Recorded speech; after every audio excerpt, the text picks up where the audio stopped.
seria exagero se nós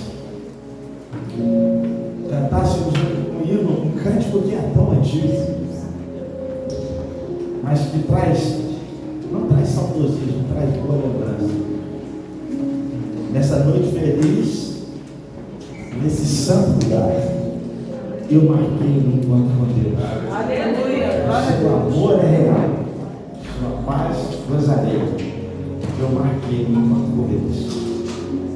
Esse cântico, ele nos remete à nossa identidade. E por falar em identidade, se existe uma coisa que precisa ser revista diariamente em nossas vidas, é a nossa identidade. Mas revista por quê? Não basta nós termos uma cédula de identidade, onde está escrito lá o nosso nome.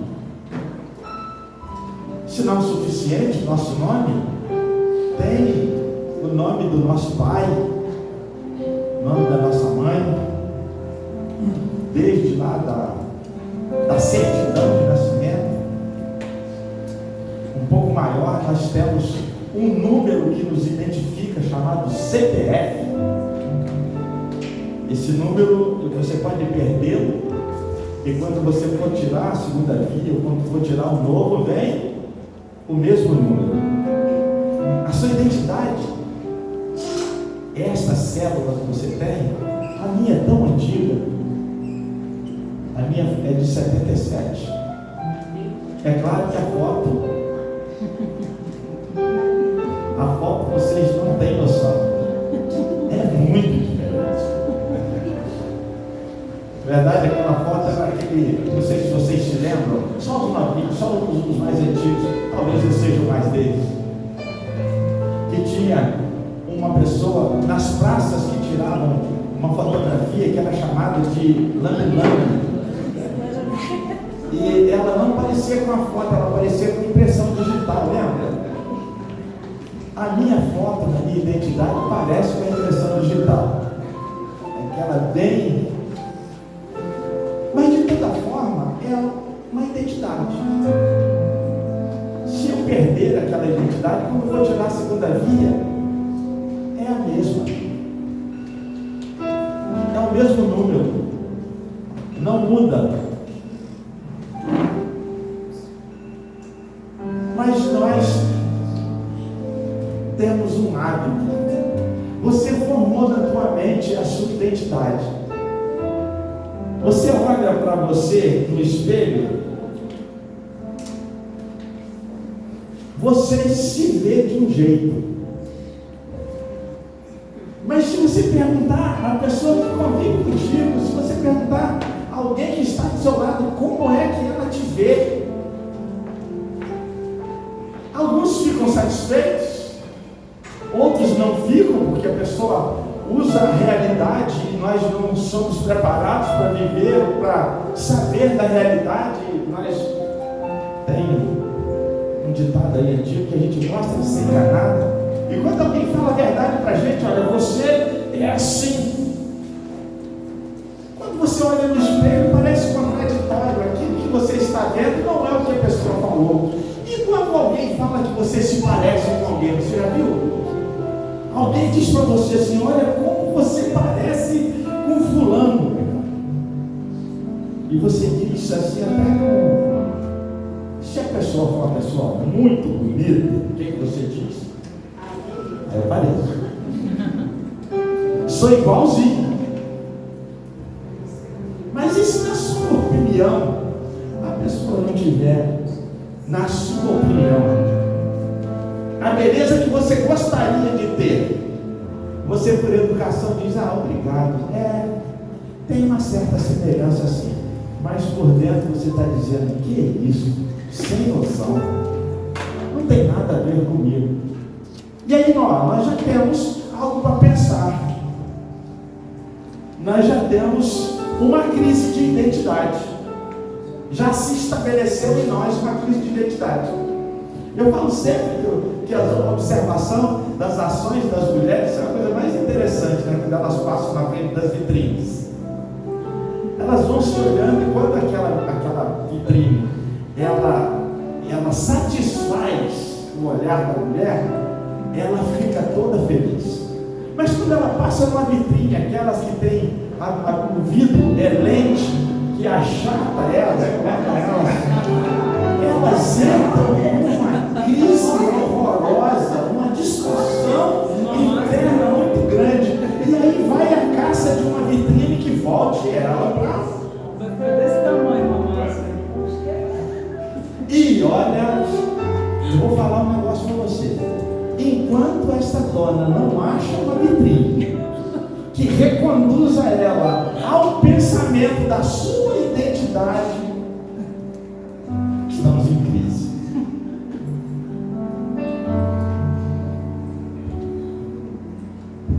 Eu quero fazer você pensar sobre crise de identidade nessa noite. Por um pouco de tempo. Nossa, esse meu povo é maravilhoso. Dá uma olhada nisso aí, gente. Você está vendo o que eu estou vendo? Olha que coisa linda. Essa crise de identidade, ela pode se encerrar hoje na sua vida. Ela pode acabar nesse momento. Porque não importa o seu nome. O seu nome é importante para quem? Para você. Muitos têm nomes. Hoje de manhã nós falamos sobre nomes aqui. Eu estou muito feliz com os nomes. Feliz demais. Porque eu sou comum hoje no meio de todos. Muito comum. Eu ficava preocupado porque quando se falava do meu nome era uma admiração. Agora existem outras pessoas aqui na igreja que são admiradas pelos nomes que têm. Mas não importa, não é disso que eu quero falar, não é sobre o seu nome. Porque quantas pessoas sem expressão existem por aí? Mas que tem nome não são lembrados. Quantas pessoas que do nosso lado nós não fazemos questão nenhuma de saber quem eles são. Mas o Senhor Jesus Cristo, através desse texto que estaremos lendo esta noite, Ele vai abrir o nosso entendimento acerca da nossa identidade. Quem você é? Você é somente aquilo que a sua cédula de identidade diz ser? Ou você é aquilo que Cristo diz que você é lá na cruz do Calvário? O que você é? E eu coloquei aqui o tema dessa mensagem. Não é filosófico. É aquilo que enquanto eu estava preparando essa palavra para hoje, eu ia em alguns nomes importantíssimos que conhecemos, e depois eu voltava para os nomes das pessoas que eu nem conheço, nem sei. E aí me lembrei de um fato que eu já contei aqui, mas tem muitas pessoas que não ouviram, eu quero repetir. Uma vez eu fui atender uma família, uma pessoa que tinha morrido. Este era um sem nome,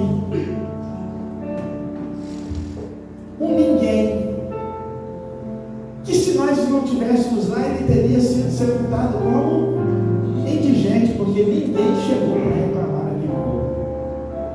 Como ele era um novo convertido, a igreja tem a responsabilidade, e nós não vamos fugir dela. Chegamos até aquele lugar, é um lugar que tem uma geladeira muito grande, era pelo menos 3 séries de 50 mesas, lá no hospital do Rio de Janeiro. E quando chegamos lá para buscar aquele nosso irmão que havia falecido, para fazer o seu sepultamento, ali fizemos o sepultamento dele num lugar chamado Anchieta. Ninguém conhece aqui, é lá no Rio de Janeiro. Ninguém conhece Anchieta? Não conhece não. Lá no Rio de Janeiro um lugar onde pessoas são unidas, amadas, queridas, pessoas que amamos, militamos no Evangelho lá há muito tempo. E para levar aquele moço para lá, tivemos uma surpresa. Tinha uma menina de 16 anos que tinha sido morta. Só que era uma família muito rica. Chegou os carros com seus seguranças para buscar aquela menina, e era um desespero muito grande. Mas a menina estava na mesma posição que aquele moço, conhecido como Zé Ninguém. A posição era a mesma, na horizontal, corpo frio, sem vida. A diferença de um e de outro é que aquele que era Zé Ninguém para a sociedade já estava no gozo do Senhor. Aquele moço desconhecido, um camelô, salve os camelôs, lutadores, mas socialmente aquele homem não tinha nenhuma expressão.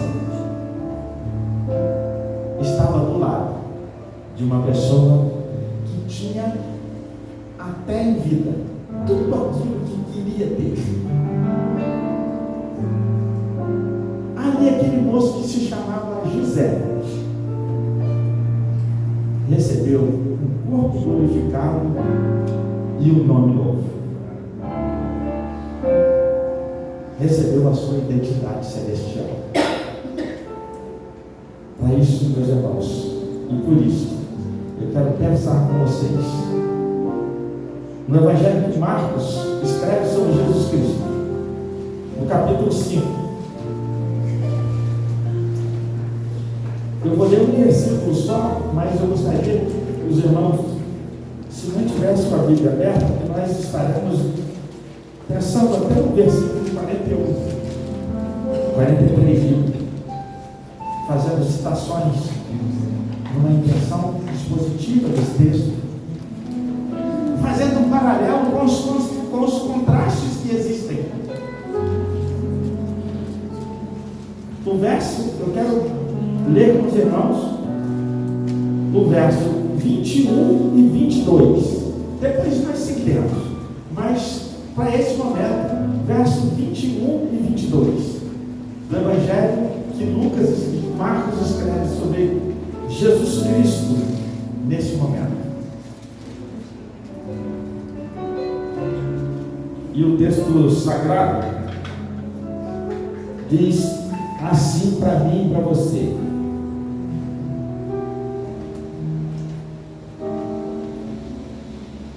tendo Jesus voltado de barco para a outra margem, uma grande multidão se reuniu ao seu redor, enquanto ele estava à beira do mar. Então chegou ali um dos dirigentes da sinagoga, chamado Jairo. Vendo Jesus, prostrou-se aos seus pés. Amém? Pai, aí está a tua palavra, poderosa palavra, e aqui estão os nossos corações. Embora nesse dia frio, nessa noite fria, os nossos corações estão aquecidos pela tua presença. Então, Pai, fala conosco, temos essa necessidade. Em nome do Senhor Jesus. Amém. Palavra do Senhor. Esse texto, ele começa a nos remeter para o contraste que existe entre os nomes, entre as pessoas, a diferença que existe e a diferença em que nós fazemos entre as pessoas. Esse texto, ele começa contando a história, falando sobre a situação de um homem, e dá o nome dele. Mas na parte de cima desse mesmo texto, fala de um homem, Jesus Cristo, conhecido como Gadareno, que não cita o nome dele. E nessa trajetória, eu coloquei coloquei o tema dessa mensagem nessa noite de forma bem sugestiva. Somos tão parecidamente diferentes. E explico. No texto que vamos discorrer nessa noite, fala de 3 personagens, não esse que eu citei, do Gadara. Fala de Jairo, fala da filha dele e fala da mulher com fluxo de sangue. As 2 últimas não é citado o nome. Mas por que não é citado o nome? Porque a sociedade é assim mesmo que vê. Faz discriminação aqui e ali. As pessoas julgam Nós temos um provérbio antigo, um dito popular antigo: nós valemos o que pesamos, ou valemos o que temos. O valor, na verdade, ele é contado por cifras, ou por aquisições, por riquezas. Às vezes a pessoa é tão miserável, que só é rica, só tem dinheiro. E nessa identificação que esse texto faz dessas 3 pessoas, nós temos uma surpresa.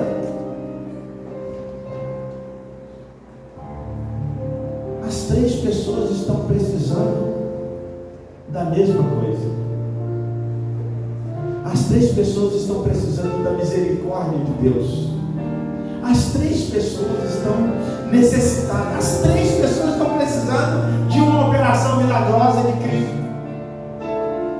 Ou seja, não importa o nome, não importa a condição social, não importa o poder que você tem, não importa o homem ou a mulher mais poderosa, não importa, vai ter um momento na sua história, seja agora ou na eternidade, que o seu joelho vai ter que se dobrar diante do Senhor, querendo ou não querendo, se importando com a mensagem ou não se importando com a mensagem, ouvindo ou deixando de estar ouvindo. Em algum momento da sua história, você vai ter que parar.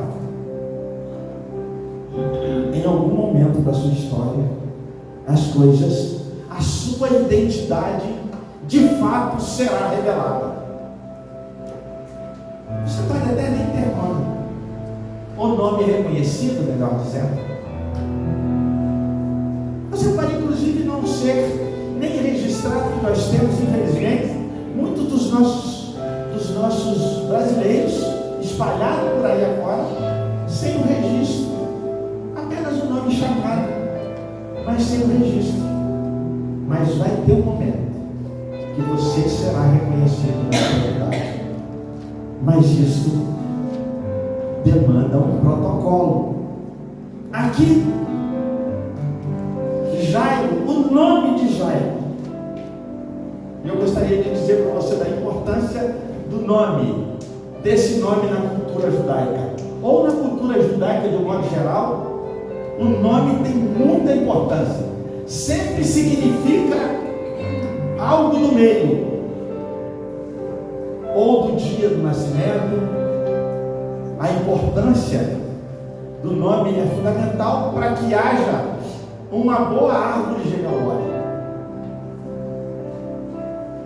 Mas por que então que o nome dessas 2 pessoas nem sequer foi citado? Não foi citado, meus irmãos, para que nós tivéssemos noção do contraste. Aprendemos a valorizar a todos, assim como Jesus Cristo valorizou a todos. A propósito, ele só veio por isso, para oferecer a todos a mesma oportunidade. A oportunidade que Jesus Cristo ofereceu é igual para todos, para que todos aqueles que nele crer, segundo o texto de João 3,16, não pereça, mas tenha a vida eterna. É uma afirmação do próprio Cristo no momento em que ele está conversando com aquele homem que era líder religioso.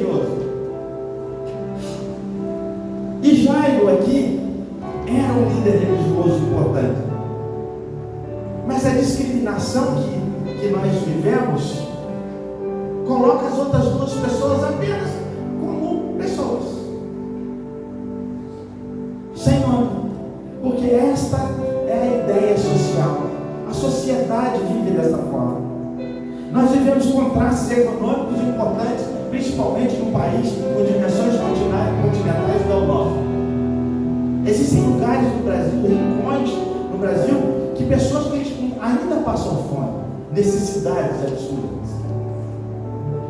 Isso é a questão de dignidade humana. Existem contrastes sociais absurdos, existem contrastes econômicos absurdos, existem contrastes cognitivos e religiosos absurdos. Todavia, meus irmãos, por trás das diferenças marcantes, há muitos elementos que nos aproximam. E aqui nesse relato, nós precisamos refletir sobre esse pensamento. Apesar das diferenças, nós somos mais parecidos do que nós imaginamos. E a boa notícia é: Jesus, essa é a melhor notícia. Jesus Cristo quer salvar a todos, independente da condição social, religiosa ou qualquer condição física, cor, credo. O Senhor Jesus Cristo quer salvar a todos. Então a primeira pessoa que se apresenta é Jairo, verso 22. Olha ele aí. Então chegou ali um dos dirigentes. Não era uma pessoa qualquer. Socialmente, não era uma pessoa qualquer. Ele era o dirigente da sinagoga. Por que não era uma pessoa qualquer? Ele organizava as coisas. E para o povo judeu, os irmãos que conhecem a cultura judaica sabem da importância que eles dão a tudo que diz respeito à cultura deles, a religião. É tudo muito bem cuidado. Esse homem era responsável. Então ele não era uma pessoa qualquer e tinha uma vida social ativa. Era exigido dele a presença em grandes coquetéis, em grandes celebrações. Além disso, o nome de Jairo significa aquele que Deus ilumina. Olha que maravilha. Imagina você chegando perto de alguém perguntando o seu nome, você diz para a pessoa: olha, o meu nome é aquele que Deus ilumina. Que maravilha. Qual é seu nome? Meu nome é Alquidar. E quer dizer cristão.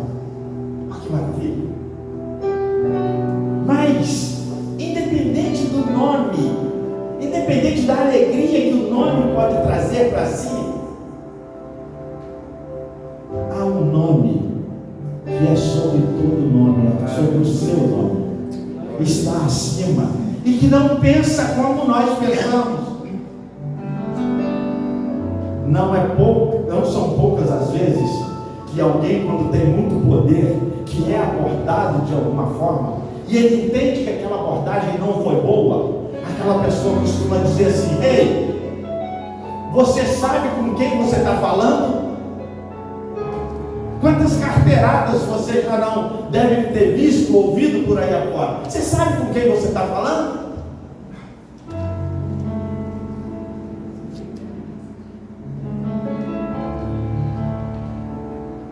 Uma vez Paulo, que era Saulo ainda, não convertido, Paulo, Saulo é a mesma coisa, a diferença está nas traduções. Saulo é o nome que é grego, é hebraico, e Paulo, por ele ser um pregador aos gentios, é o nome grego. Por isso Paulo, quando ele se converteu, ele não mudou de nome, ele continuou com o mesmo nome. A diferença é que ele é chamado de Paulo porque ele acabou sendo pregador aos gentios.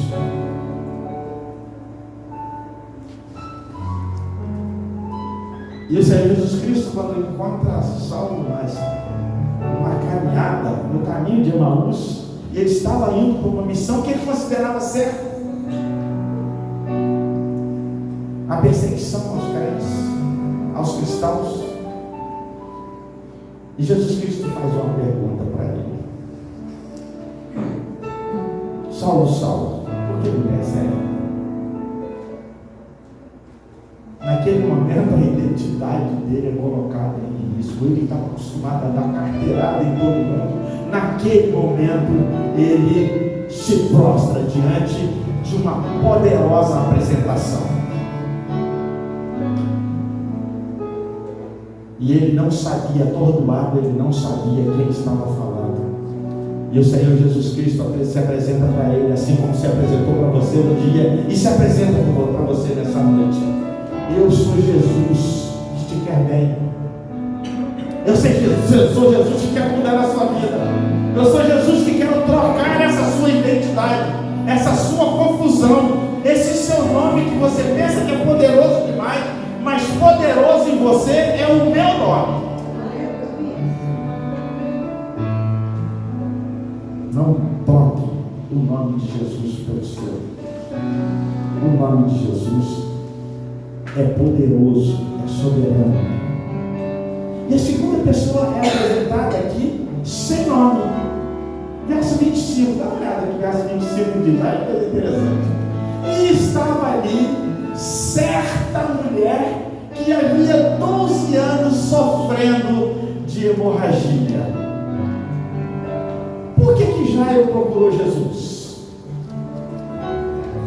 Jairo procurou Jesus porque a filha dele estava morrendo. E por que essa mulher procura Jesus? Porque ela também estava morrendo. Nos dois casos, se não houvesse a intervenção de Deus, não adiantava o nome lindo de Jairo. Não importava, porque nesse momento estava igual a mulher que nem o nome estava.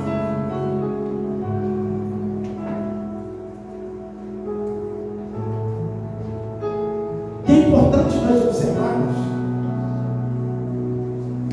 que o nome que te identifica hoje na tua célula é importante para a sociedade. É importante nos setores. É importante, mas não pode ser mais importante do que o nome de Jesus na sua vida. Porque se for, você está perdendo a sua identidade. O povo hebreu valorizava muito, porque isso fazia parte da linhagem genealógica.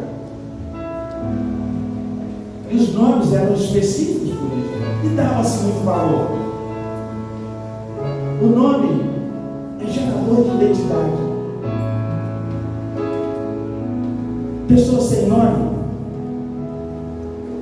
não tem identidade social, mas tem identidade celestial em Cristo.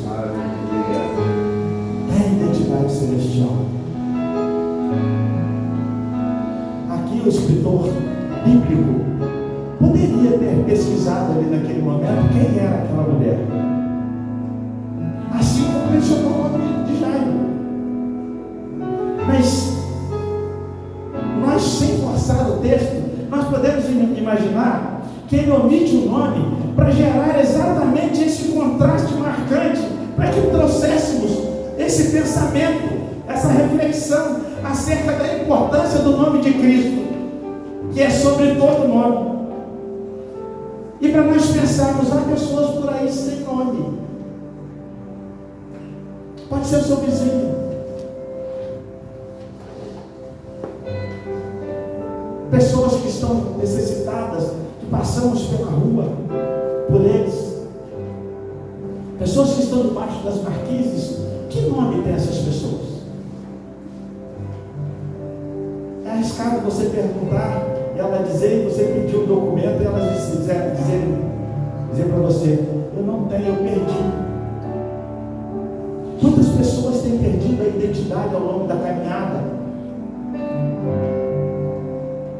Mas tem uma coisa que o escritor bíblico deixa bem claro: Jesus Cristo atendeu a quem tinha nome socialmente conhecido e a quem não tinha nome socialmente conhecido.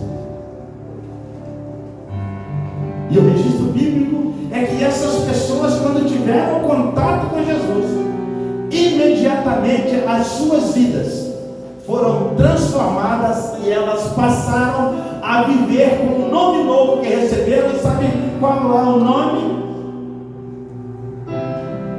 Evangelho de João capítulo 1, verso 12 diz: mas todos que o receberam, Deus lhes o poder de serem chamados.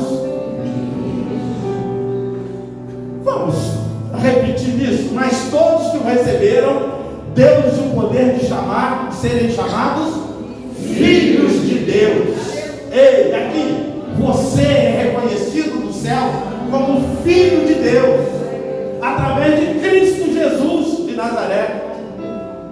Pelo seu sacrifício, pela sua morte, através da sua remissão, você, através da sua confissão, através do seu reconhecimento, você é chamado de filho de Deus, através de Cristo Jesus. O fato daquele homem ser chefe da sinagoga não disse nada para o Senhor Jesus. A sua religião não diz nada para o Senhor Jesus. A sua condição financeira, a sua conta no banco, o seu poder, aquilo que você tem nas suas mãos, não quer dizer nada para o Senhor Jesus. Sabe o que quer dizer para o Senhor Jesus? Sabe o que significa? Sabe o que o Senhor Jesus Cristo, quando vê, entende imediatamente? É quando a pessoa entra em estado de humildade e confissão. Sabe por quê? Porque esse foi o primeiro ato de Jesus, ato de humildade. Lembra? Jesus Cristo, com todo o poder e toda a soberania, desce dos céus, entra num corpo humano, por obra do Espírito Santo, nasce, cresce, sofre e morre. Mas ao terceiro dia, depois da sua morte, ele ressuscita para a glória de Deus Pai, para dar a você este nome, este reconhecimento sem merecimento seu ou meu. E você sabe de onde vem isso? Vem da graça.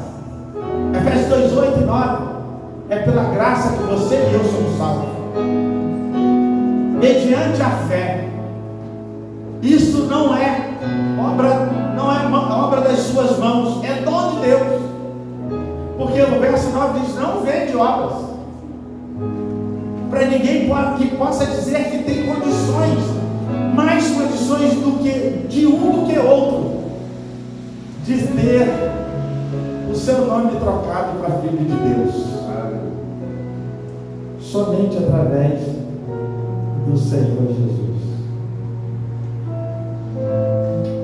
Já eu podia sim ter o poder diante da sociedade, uma sociedade patriarcal, uma religião dura, a influência que ele tinha, o cuidado que ele tinha com todos, o conhecimento que ele tinha.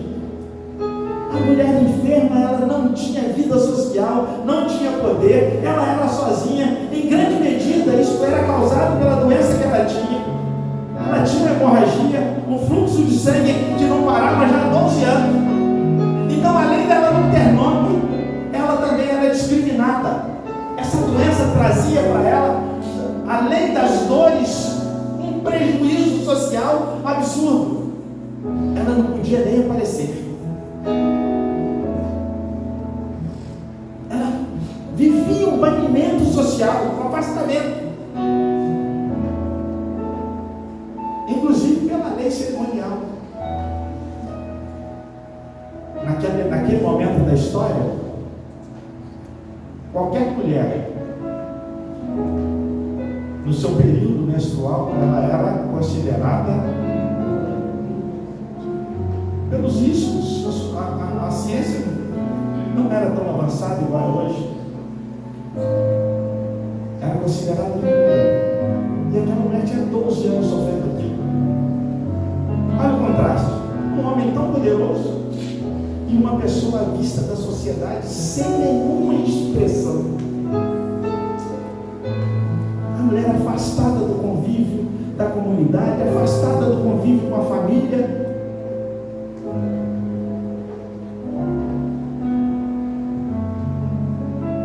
Triste realidade daquela mulher.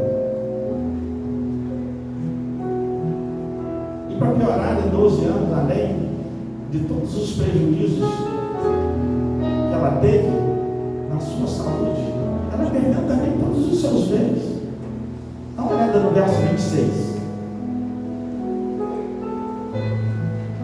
Ela padecera muito sob o cuidado de vários médicos e gastara tudo que tinha.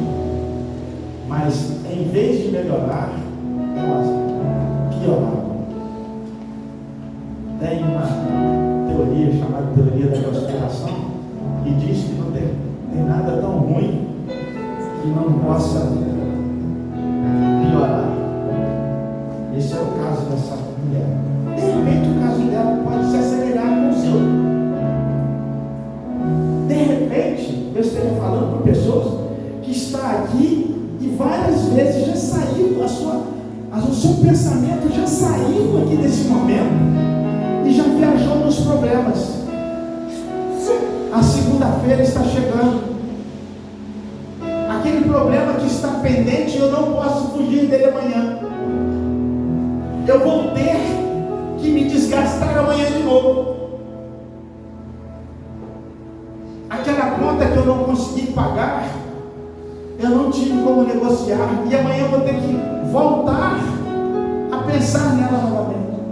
De repente a sua mente já tenha saído daqui e visitado vários lugares com os seus múltiplos problemas. Mas o Senhor Jesus, de igual forma, nessa operação milagrosa aqui, de um homem tão poderoso e de duas pessoas sem nenhuma expressão, essa mulher com fluxo de sangue e a filha de Jairo, que nem nome apresentou,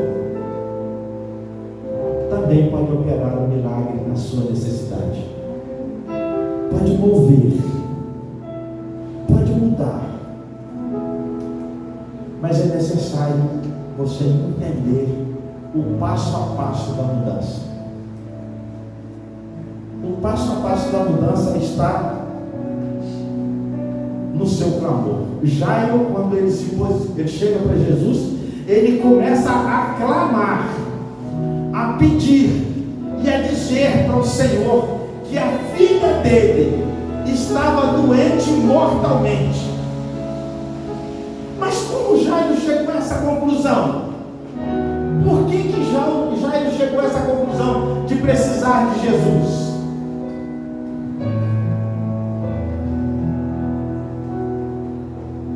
A fé de Jairo estava direcionada para a religião dele.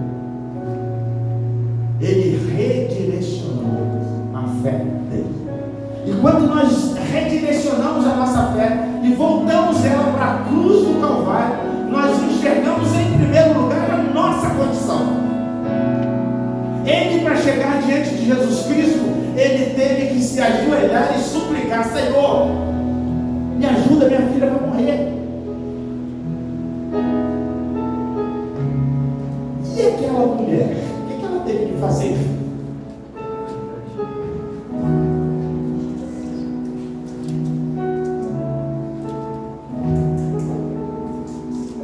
Aquela mulher vai sorrateiramente por trás de Jesus Cristo.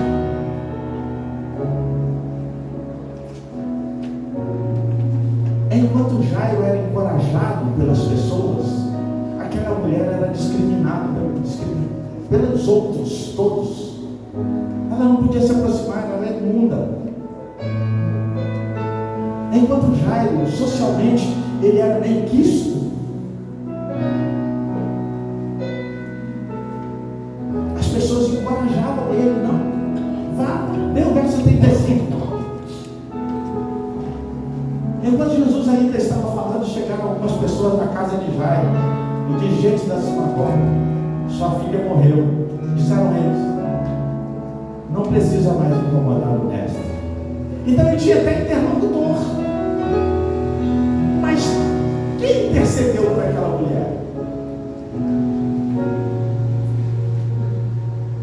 Ela não podia nem se aproximar, mas tinha desafios semelhantes.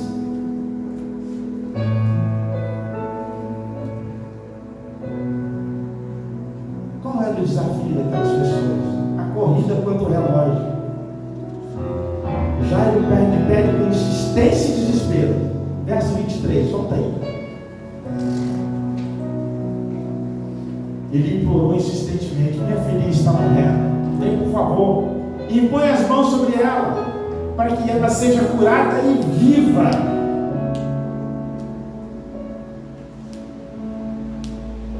E o verso 24, que Jesus Cristo diz: Jesus foi com ele. Quando nós fazemos Jesus ver quem somos de verdade, despido da nossa arrogância, da nossa vaidade, do nosso egocentrismo, como disse o pastor Gilson aqui na ministração da música, quando nós abrimos mão de nós, Jesus vai com a gente, Ele caminha conosco. Aquele homem poderia ter ouvido de Jesus Cristo: ei, mas você não tem fé na sua religião? Por que ela não? Mas Jesus Cristo jamais lançaria nada no rosto de ninguém. Quem faz isso somos nós, muitas vezes. Muitas vezes fazemos isso. A corrida contra o relógio fez essas pessoas se encontrarem nas circunstâncias. E aquela mulher, depois de 12 anos,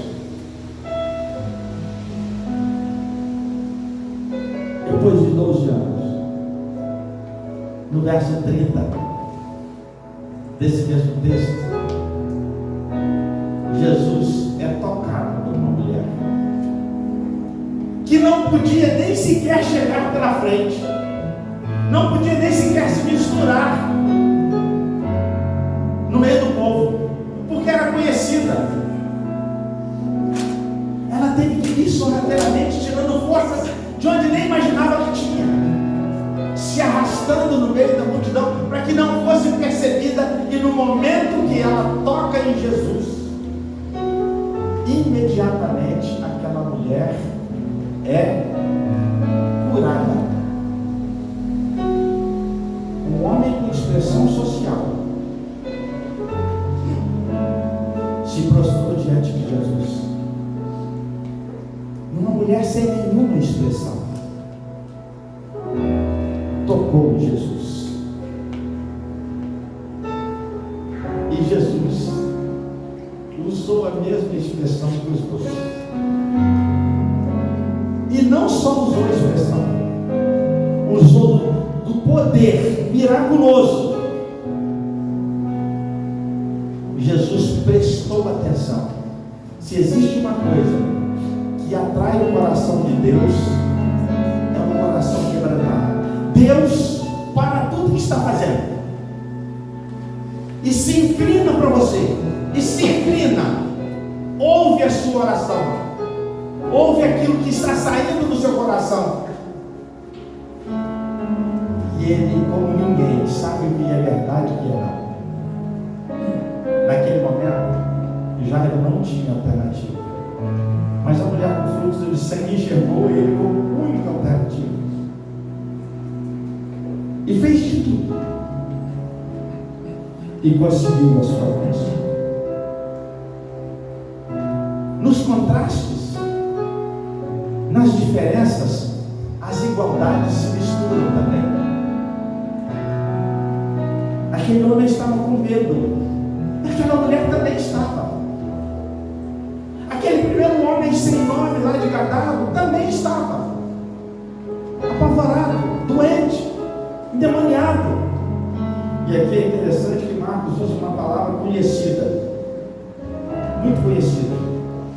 Na hora que esse homem se aproxima e fala, com Jesus Cristo, ele fala com pânico. E Marcos, aí ele usa uma palavra que é muito conhecida no nosso meio. Quem já ouviu falar de fobia? Fobia é pânico, exagero no pânico. A pessoa está aterrorizada. A palavra grega que foi usada aí foi fobeu, ou seja, pânico total. Aquele homem estava paralisado pelo pânico. E o Senhor Jesus Cristo reconheceu que aquele coração estava verdadeiramente buscando a ajuda dele. E não recuou, ao contrário, ele continuou indo atrás de Jesus. Sabe, meus irmãos, eu tenho andado muito preocupado. É uma preocupação que temos tido. Cada dia mais é necessário que se crie mais programas novos, atrações, para que as pessoas se sintam com prazer de vir à igreja. Isso tem me preocupado tanto. Cada vez mais, se não houver atração, parece que não há estímulo. A palavra de Deus não tem sido suficiente para estimular. Isso tem entristecido. Mas eu quero alertar uma coisa para você: não tem nada em um culto de adoração ao Senhor em que a figura principal não seja Jesus, em que agrade alguém. A figura principal, central de qualquer culto tem que ser Cristo Jesus. Se você não for atraído pelo nome de Jesus, não adianta programa, não adianta projeto, não adianta o ministério de louvor ser o mais belo, porque não vai mexer no teu coração. Pois quem mexe no teu coração é o Espírito Santo. É Ele. Quando a mulher foi descoberta no meio da multidão, ela também ficou com medo. Dá uma olhada no verso 33. Então a mulher, sabendo que tinha acontecido, aproximou-se, prostrou-se aos seus pés e, tremendo de medo, contou-lhe toda a verdade. Por que ela teve que contar a verdade? Porque ela era imunda. E Jesus, com acolhimento de Salvador, diz para ela: sua fé, olha que coisa linda. Será que eu diria isso para ela? Não sei, mas é fácil de saber.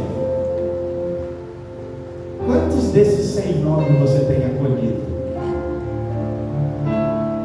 Se você tem acolhido, você está fazendo a mesma coisa que Jesus Cristo fez, levando conforto, consolo e milagres, curas, libertação. Está fazendo a mesma coisa. E finalmente, esse texto nos projeta uma expectativa maravilhosa de futuro com Cristo. Jesus termina numa caminhada só. Ele desce, passa em Gadara, chega aonde está Jairo e continua a sua caminhada, porque depois dele ter curado essa mulher, depois dele ter libertado o gadareno, ele cura essa mulher, mas a missão dele naquele dia ainda não tinha terminado. Pois ele disse que iria com Jairo e vai até a sua casa. E naquele momento ele dá de cara com uma menina já sem vida. Sem vida. E todos atônitos, dizendo que não, ela havia morrido. E Jesus Cristo chama a atenção de todos ali, para que todos ouvissem e vissem. Ele disse: ela não está morta, ela dorme.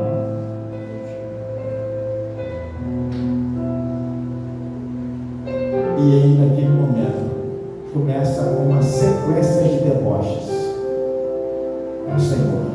E riram, e debocharam, brincaram. E Jesus então pede para que todos saiam e fiquem só a família. E estendendo a mão para aquela menina, ele ele diz: Talita cum, menina, levante-se. E aquela menina foi ressuscitada pelo Senhor Jesus. E eu encerro essa palavra exatamente com esta última palavra que diz: aquela menina foi ressuscitada pelo Senhor Jesus. Não foi citado o nome dela.